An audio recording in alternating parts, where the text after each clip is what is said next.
Party పెడుతుందనే చర్చ జరుగుతున్నది. మొన్నదాకా కాంగ్రెస్ అన్నారు, బీజేపీ అన్నారు, కానీ నేను ఏ పార్టీలకు పోనని అంటున్నారు. ఏ పార్టీలకు పోదంటే ఏదో పార్టీ పెట్టబోతుందనే చర్చ కూడా జరుగుతున్నది. కవిత దగ్గర నిజంగా పార్టీ పెట్టేంత డబ్బు ఉందా? పార్టీ పెడితే నిలబడేంత సత్తా ధైర్యం ఉందంటారా?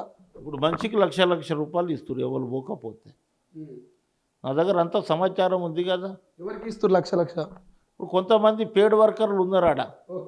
కవితక్క రాగానే ఎయిర్పోర్ట్ దగ్గర జిందాబాద్ జిందాబాద్ అనాలే, తర్వాత ఆమె చెప్పినట్లు డైరెక్షన్లో ఇచ్చేయాలి.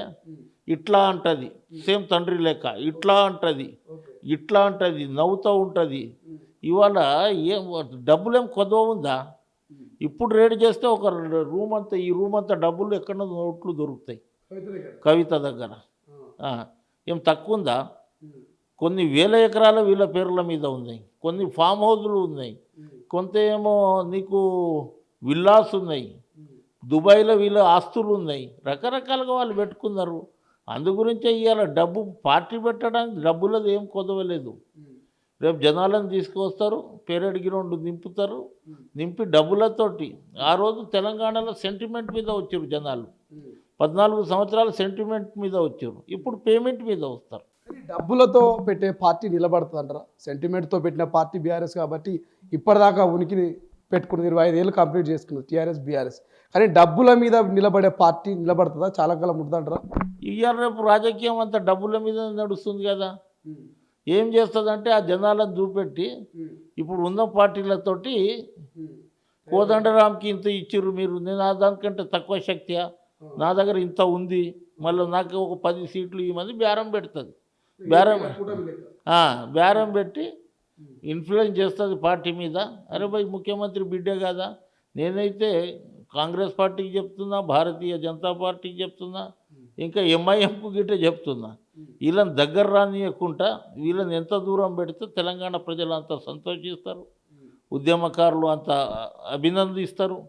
చనిపోయిన కుటుంబాలకు ఇంత అరే బాబు కరెక్ట్గా ఇది చేస్తారు అనేది ముఖ్యమంత్రికి మంచి పేరు వస్తుంది. కానీ ఆల్రెడీ ఆమె కాంగ్రెస్ పార్టీ అగ్రనేతని కలిసే ప్రయత్నం చేసింది అన్నారు. ఆమె వస్తున్నది పార్టీలో కానీ చర్చ జరిగింది.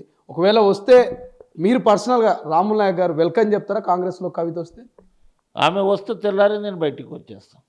కవిత కాంగ్రెస్లోకి వస్తే తెల్లారి బయటికి వచ్చేస్తాం. ఎందుకండి, ఎందుకు ఇది ఉండాలి మేము?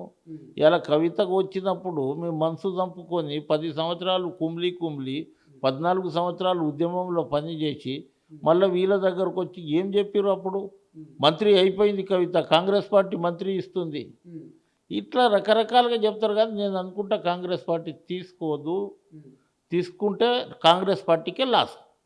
రికార్డ్ అయి ఉంటుంది, మీరు ఆలోచించుకొని మాట్లాడండి. కవిత నిజంగా కాంగ్రెస్లోకి వస్తే నిజంగా రాములు నాయక్ రాజీనామా చేస్తారా కాంగ్రెస్ పార్టీకి? 100% చేస్తాం, పక్కా చేస్తాం. మేము ఉద్యమకారులము, మాకు పదవులు కాదు. 2 సంవత్సరాల ముందే పదవిని విడిచిపెట్టి వచ్చిన. సర్పంచ్ ఎవడన్నా రాజీనామా చేస్తాడా? ఒక కౌన్సిలర్ రాజీనామా చేస్తాడా? లేకుంటే అధికారంలో ఉన్న పార్టీని వదిలేసి కాంగ్రెస్ పార్టీకి వస్తాడా? ఒక నిబంధత ఉన్న కార్యకర్త నేను. తెలంగాణ ఆ రోజు తీసుకొచ్చిన దాంట్లో నా పాత్ర గిట్ట ఉన్న కార్యకర్తను. ఆ రోజు 1200 శవాలను మోసినోని, గాంధీ ఉస్మానియా మార్చురి దగ్గర పోయి రోజు నిలబడేటోళ్ళం నేను, ఇంకా చాలామంది. వాళ్ళని తీసుకుపోయి ఇది చేసి ఒకరోజు అయితే ఒక అమ్మాయి ఇట్లా మట్టి పోసింది మా మీద. నేను, హరీష్ రావు, కేటీఆర్, రామలింగారెడ్డి చనిపోయింది పాపం, దుమ్మెత్తి పోసింది. బిడ్డ నా కొడుకు ఎంఏ చేసిండు, ఒకటే ఒక కొడుకు, జనగామ అవుతాలు అనుకుంటా, ఒకటే ఒక కొడుకు. మా ఆయనేమో రిక్షా నడిపిస్తాడు, నేనేమో కట్టెలను చీరుతా, గొడ్డలు బట్టి రోజు కొడుతూ ఉంటా.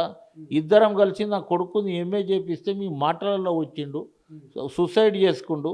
రేపు మీరు బాగుపడతారు, మీరు ఎమ్మెల్యే అవుతారు, మంత్రులు అవుతారు, ఎంపీ అవుతారు, కానీ నా ఉసురు ఆ కుటుంబానికి జరుగుతుంది బిడ్డ అని ఇట్లా మట్టి పోసి వారం రోజులు అన్నం తినలేదు నేను. ఎప్పుడు అదే యాదకు వస్తుండే, అది ఇప్పుడు జరుగుతుంది చూస్తున్నా. అసలైన తొలి వెలుగు. ఫాలో వాట్సాప్ @తొలి వెలుగు official.